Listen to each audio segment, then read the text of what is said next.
केस एकदम शायनी आणि हेल्दी ठेवण्यासाठी जर 8 हेअर केअर टिप्स तुम्हाला जाणून घ्यायच्या असतील तर मग हा व्हिडिओ शेवटपर्यंत पाहत राहा.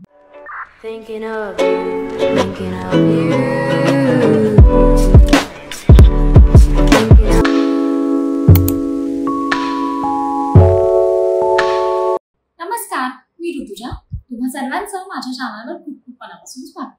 तुम्ही जर माझ्या चॅनलवर नवीन असाल तर तुमच्या माहितीसाठी मी दर आठवड्याच्या गुरुवारी आणि रविवारी फॅशन, स्टायलिंग, मेकअप आणि हॉल व्हिडिओज या कॉन्टेंटवरती व्हिडिओ घेऊन येते. तुम्हाला जर व्हिडिओ आवडला तर चॅनलला नक्की सबस्क्राईब करा. तुम्ही मला इंस्टाग्रामवर पण फॉलो करू शकता. माझा युजर आयडी मी स्क्रीनवर मेन्शन करते आणि तो खाली डिस्क्रिप्शन बॉक्समध्ये पण आहे. तर मग तुमचे केस जे आहेत हा तुमच्या सौंदर्याचा खूप महत्त्वाचा असा घटक असतो. तर मग त्याच्याकडे थोडंसं विशेष लक्ष देण्याची गरज असते. तर मग तुम्ही तुमचे केस कसे धुता किंवा त्याच्यासाठी कोणते प्रोडक्ट्स वापरता किंवा नॉर्मली तुम्ही तुमच्या हेअर केअर रुटीनमध्ये कोणकोणत्या प्रोडक्ट्सचा वापर करता याच्यावरती तुमच्या केसांची जी हेल्थ आहे आणि तुमच्या केसांची जी शाईन आहे ती अवलंबून असते. तर मग आज मी तुमच्यासोबत 8 हेअर केअर टिप्स शेअर करणार आहे ज्याच्यामुळे तुम्ही तुमचे केस छान हेल्दी आणि शायनी ठेवू शकता. तर मग या टिप्स कोणत्या आहे जर तुम्हाला जाणून घ्यायचं असेल तर मग हा व्हिडिओ शेवटपर्यंत पाहत राहा. चला तर मग आपण व्हिडिओला सुरुवात करूया. तर आता जी सगळ्यात पहिली टिप आहे ती आहे wash your hair according to your hair type. तर आता आपल्या सगळ्यांनाच मोस्टली आपल्या केसांचा जो टाईप असतो तो माहिती असतो. म्हणजे काहींचे केस जास्त ऑइली असतात किंवा काहींचे केस जे आहेत ते जास्त ड्राय असतात. तर मग तुमचे केस जर जास्त ऑइली असतील, तुमच्या स्कॅल्पवरती जर जास्त ऑइल सिक्रेट होत असेल, सतत असे तुमचे केस 1-2 दिवसांमध्ये धुतले की असे तेलकट होत असतील तर तुम्हाला तुमचे केस आठवड्यातून जास्त वेळा वॉश करण्याची गरज असते. तर तुमच्या केसांवरती कितपत तेल सिक्रेट होतो, तुमचा स्कॅल्प जो आहे तो कितपत ऑइली होतो त्याच्या हिशोबाने तुम्ही किती वेळा हेअर वॉश करायचा ते ठरवू शकता. पण किमान तुम्ही आठवड्यातून 3 वेळा तरी तुमचे हेअर वॉश करू शकता.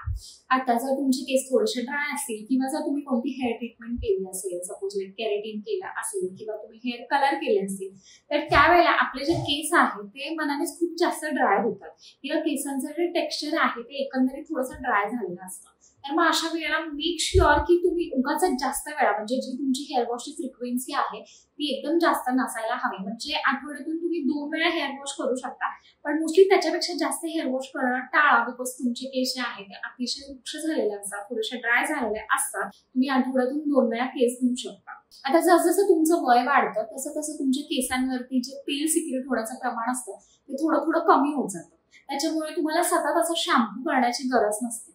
पण जर तुम्हाला तुमच्या केसांमध्ये जर असे फ्लेक्स दिसले म्हणजे जसं पांढरट जे असे टरफले असतात जेव्हा डॅन्ड्रफ येतो त्यावेळेला दिसतात तर तसे दिसत असतील तर याचा अर्थ हे समजून घ्या की तुमच्या केसांना व्यवस्थित वॉश करण्याची गरज आहे, त्याला शॅम्पूने छान क्लेन्स करण्याची गरज आहे. आणि जर असे हे फ्लेक्स तुम्हाला दिसत असतील आणि तरीही तुम्ही जास्त वेळा तुमचा हेअर वॉश केले नाही तर मग जे स्कॅल्प डिसीजेस असतात आणि डॅन्ड्रफ सारख्या ज्या गोष्टी असतात त्या तुमच्या केसांमध्ये होऊ शकतात. आता जी दुसरी टिप आहे ती आहे concentrate shampoos on your scalp. तुम्ही जेव्हा केस धुता तर मोस्टली आपले जे हे खालचे एंड्स असतात तर ते ऑलरेडी म्हणजे तितकेसे तेलकट नसतात. आपला जो मोस्टली स्कॅल्प एरिया असतो तो जास्त तेलकट झालेला असतो. तर मोस्टली तुम्ही जेव्हा हेअर वॉश करता तेव्हा हा जो तुमचा स्कॅल्पचा भाग आहे मोस्टली त्या केसांवरती तुम्ही जास्त व्यवस्थित क्लेन्झिंग करा आणि त्याच भागामध्ये तुम्ही जास्त शॅम्पू लावाल याची काळजी घ्या. बिकॉज बऱ्याचदा असं होतं की इकडे पण तेल पण लावलेलं नसतं खालच्या साईडला. म्हणजे बऱ्याच जणांना अशी सवय असते की ते फक्त स्कॅल्पवरती तेल लावतात. तर मग उगाच तुम्ही खालचे जे तुमचे एंड्स आहेत जे मधून हा तुमचा केसाचा जो खालचा भाग आहे तर तिथे मोस्टली जास्त शॅम्पू लावणं टाळा. इनफॅक्ट तिथे तुम्ही शॅम्पू लावला नाही तरी चालेल. बिकॉज हा जो तुमचा मेन स्कॅल्प एरिया आहे जिथे तुम्ही तेल लावता तर त्याच भागामध्ये तुम्ही तुमचं शॅम्पूचं जे कॉन्सन्ट्रेशन आहे ते ठेवलं पाहिजे. त्याच भागामध्ये तुम्ही शॅम्पू यूज करू शकता ज्याच्यामुळे तुमचे जे केस आहेत ते व्यवस्थित स्मूथ राहतील. तुमचे जे हे खालचे केस आहेत तिथे ऍक्च्युली खरं शॅम्पूची तितकी जास्त गरज पण नसते. आता जी तिसरी टिप आहे ती आहे use conditioner after every shampoo. तर जे कंडिशनर आहे त्याच्यामुळे तुमची हेअरची जी हेल्थ आहे ती खूप छान मेंटेन व्हायला मदत होते. तर मोस्टली तुम्ही जेव्हा शॅम्पू करता तेव्हा कंडिशनर लावायला अजिबात विसरू नका. जेव्हा तुम्ही कंडिशनर लावतात तेव्हा तुमचे जे थोडेसे ड्राय जे केस झालेले असतात ते छान असे शायनी होतात आणि छान असे ते रिपेअर देखील होतात. कंडिशनर लावल्यामुळे तुमच्या केसांची जी स्ट्रेंथ असते ती देखील वाढते आणि तुम्ही जेव्हा कंडिशनर लावता तेव्हा कुठेतरी ऍट सम पर्सेंट तुमच्या केसांचं UV रेज पासून देखील प्रोटेक्शन होतं. सो मेक शुअर की तुम्ही प्रत्येक तुमच्या हेअर वॉश नंतर कंडिशनरचा वापर कराल. आता जी चौथी टिप आहे ती आहे choose shampoos and conditioners formulated for your hair type. तर आता बऱ्याचदा हल्ली तरी असं होतं की आपण केसांवरती खूप वेगवेगळ्या ट्रीटमेंट घेतो. म्हणजे काही लोक स्मूथनिंग करतात, काही लोक हेअर कलर करतात, काही लोक केराटिन ट्रीटमेंट घेतात. तर या सगळ्या गोष्टींसाठी फॉर्म्युलेटेड जो शॅम्पू आणि कंडिशनर असेल तोच तुम्ही वापरायला हवा. म्हणजे सपोज जर तुम्ही केराटिन केलं असेल तर केराटिन स्पेसिफिक जे तुम्हाला ते शॅम्पूज आणि कंडिशनर सांगतात तेच तुम्ही वापरले पाहिजे. किंवा जर तुम्ही हेअर कलर केला असेल तर ते लोक सांगतात की हेअर कलरसाठी तुम्ही हाच शॅम्पू आणि कंडिशनर वापरायला हवा. तर ते लोक जे सांगतात मोस्टली तोच शॅम्पू आणि कंडिशनर वापरा. बिकॉज मग त्याच्यामुळे तुमच्या केसांची हेल्थ देखील चांगली राहते आणि जी तुम्ही ट्रीटमेंट केसांवरती घेतलेली असते ती देखील दीर्घकाळ टिकते. त्यानंतर जी 5वी टिप आहे ती आहे अवॉइडिंग हीटिंग टूल्स. आता इथे खूप लोकांना प्रॉब्लेम असू शकतो बिकॉज बऱ्याच जणांना रेग्युलर बेसिसवरती म्हणजे जे सगळे हीटिंग टूल्स असतात ते वापरण्याची सवय असते. म्हणजे ते हेअर ड्रायर्स असतील किंवा हेअर स्ट्रेटनर्स असतील किंवा हेअर कलर्स असतील. पण पर्सनली माझं मत आहे जोपर्यंत तुम्हाला जेन्युअनली खूप जास्त गरज नाहीये एखादं हीटिंग टूल वापरायची तोपर्यंत शक्यतो ते टाळावं. आता जर माझ्या बाबतीत बोलायला गेलं तर माझ्या जी केसांची पोत आहे ती अतिशय अशी बारीक पोत आहे. म्हणजे ऍक्च्युली केसांची जी पोत असते काहींचा जो केस असतो ना तोच ऍक्च्युली असं खूप जास्त पातळ असतो किंवा मग दुसरा केस असतो की तो असा मीडियम असतो आणि मग तिसरी जी कॅटेगरी असेल की तुमचा केस वाटतो खूप जास्त जाड असतो. तर याच्यामधला जो एकदम असा थिन हेअरचा जो टाईप असतो म्हणजे तुमच्या जी केसांची पोत आहे तीच अतिशय नाजूक असते.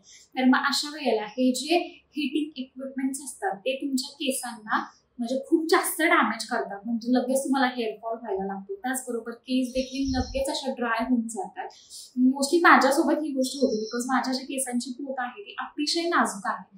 त्याच्यामुळे मी असं स्ट्रेटनर वगैरे जास्त प्रमाणात वापरलं की लगेच मला हेअरफॉल व्हायला लागतो. म्हणजे आता पर्सनली मी हे माझ्या अनुभवावरून शिकले. काही लोकांना लक्षात येत नसेल की अचानक म्हणजे तुम्हाला जाणवेल की जर तुम्ही हेअर हीटिंग इक्विपमेंट जे आहे ते जास्त प्रमाणात वापरले तर तुमचा हेअरफॉल व्हायला लागतो. केस इव्हन थोडेसे डॅमेज व्हायला लागतात. त्याच्यामुळे पर्सनली मला असं वाटतं की जोपर्यंत तुम्हाला जेन्युअनली गरज नाही एखाद्या हेअर हीटिंग इक्विपमेंटची तोपर्यंत शक्यतो ते टाळावं. Unless and until you are in the glamour industry. आता जी 6वी टिप आहे ती आहे use good quality hair sprays. तर हल्ली हेअर स्प्रेस वापरण्याचं प्रमाण हे खूप जास्त वाढलेलं आहे.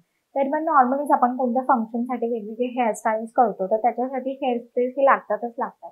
म्हणजे बऱ्याच वेगवेगळ्या मेकअप आर्टिस्ट असतील ते आपल्या केसांमध्ये कोणती जरी हेअरस्टाईल केली तरी त्याच्यावरती हेअर स्प्रे जो आहे तो स्प्रे करतात.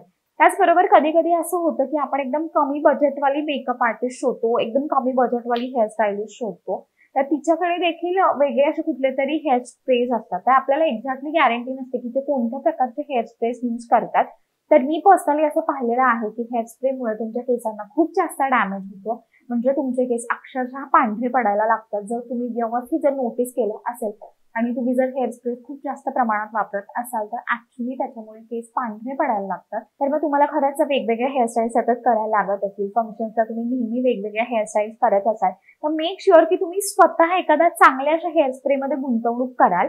आणि नॉर्मली कुठलीही दुसरी जी हेअरस्टाईलिस्ट आहे, मेकअप आर्टिस्ट आहे ती देखील जेव्हा तुमची हेअरस्टाईल करते तेव्हा मेक शुअर की तुम्ही तुमचा जो स्वतःचा हेअर स्प्रे आहे तोच तिला द्याल आणि मग तिला तोच हेअर स्प्रे तुम्ही स्प्रे करायला लावू शकता. त्याच्यामुळे मोस्टली ही जी रिस्क आहे की कोणत्या प्रकारचे ते हेअर स्प्रेस वापरतात ती जी आहे ती अत्यंत कमी होते.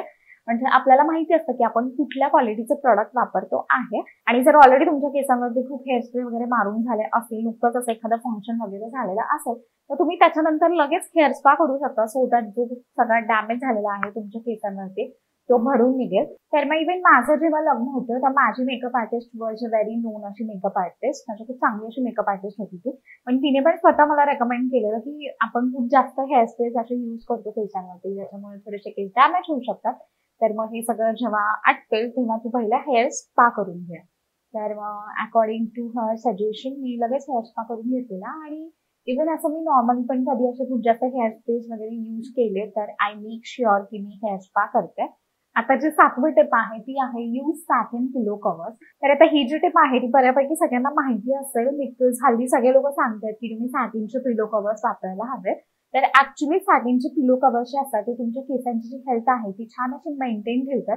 त्याच्यामुळे तुमचे केस ऍक्च्युली खूप जास्त हेल्दी राहतात. बिकॉज नॉर्मली तुम्ही जर असे कॉटनचे वगैरे पिलो कव्हर्स वापरत असाल तर त्याच्यामध्ये तुमच्या केसांचं जे मॉइश्चर आहे ते सोक होऊन जातं आणि तुमचे केस ड्राय पडण्याची शक्यता असते. पण सॅटिनवरती तसं अजिबात काही होत नाही. त्याच्यामुळे तुम्ही सॅटिनचे पिलो कव्हर्स नक्की वापरू शकता. आता जी 8वी आणि शेवटची टिप आहे ती आहे यूज सॅटिन स्क्रंचीज. तर तुम्ही तुमचे जेव्हा केस बांधता, जेव्हा तुम्ही एखादा पोनीटेल बांधता, त्यावेळेला मेक शुअर की तुम्ही सॅटिन स्क्रंचीचा वापर कराल. जसं की मी पहिल्याच्या टिपमध्ये सांगितलं, सॅटिनमुळे तुमची जी केसांची हेल्थ असते ती व्यवस्थित अशी राहते. त्याच्यामुळे तुम्ही तुमचे केस जे आहे ते खूप जास्त वेळ असे कोणत्या रबर बँडनी बांधून ठेवलं तर बऱ्याचदा केस तुटण्याची शक्यता असते. खूप जास्त केस तुटून त्या रबर बँडमध्ये येतात. तर मग अशा वेळेला जर तुम्ही सॅटिन स्क्रंचीचा वापर केला तर तुमचे केस जे आहेत ते अजिबात तुटत वगैरे नाहीत आणि ते तुमच्या केसांवरती पण अतिशय असे मऊ वाटतात. तर मला अशी सवय आहे की नॉर्मली जेव्हा मी केस असे मोकळे सोडते तेव्हा मी हातामध्ये एक असा रबर बँड ठेवते. त्याच्यामुळे हा असा जो सॅटिनचा स्क्रंची असतो, हे सॅटिनचे जे स्क्रंचीज एकदम गोड दिसतात, तर तसे हे असे हातामध्ये जर ठेवले ना तर ते एकदम असे छान असे ब्रेसलेट सारखे देखील दिसतात. म्हणजे अतिशय क्लासी वाटतं ते हातावरती पण जेव्हा तुम्ही लावता आणि इव्हन ते केसांवरती देखील अतिशय सुंदर आणि सोफिस्टिकेटेड दिसतात. तर जर तुम्ही सॅटिन स्पंजीचा वापर करू शकता, ते दिसायला देखील गोड दिसतात आणि ते तुमच्या केसांसाठी देखील अतिशय चांगलं असं काम करतात. छान अशी तुमच्या केसांची जी हेल्थ आहे ती मेंटेन ठेवतात. तर मग या होत्या माझ्या माहितीतल्या अशा 8 हेअर केअर टिप्स मी तुमच्यासोबत शेअर केल्या. या जर सगळ्या टिप्स जर तुम्ही फॉलो केल्या तर त्याचा छान असा फायदा तुमच्या केसांना होईल. तर मग या सगळ्या हेअर केअर टिप्स ज्या आहेत त्या फॉलो करून बघा आणि मग रिझल्ट माझ्यासोबत कॉमेंट सेक्शनमध्ये शेअर करा. आणि हा जो व्हिडिओ आहे हा जर तुम्हाला आवडला असेल तर मग व्हिडिओला लाईक करा. आणि तुम्ही जर माझ्या व्हिडिओज पाहत असाल आणि तुम्ही अजूनही चॅनलला सबस्क्राईब केलेलं असेल तर चॅनलला सबस्क्राईब करा आणि बाजूलाच एक बेल आयकॉन आहे त्याच्यावरती क्लिक करा म्हणजे माझा नेक्स्ट व्हिडिओ आलेला तुम्हाला नक्की समजेल. तोपर्यंत स्वस्त राहा, मस्त राहा आणि काळजी घ्या. धन्यवाद.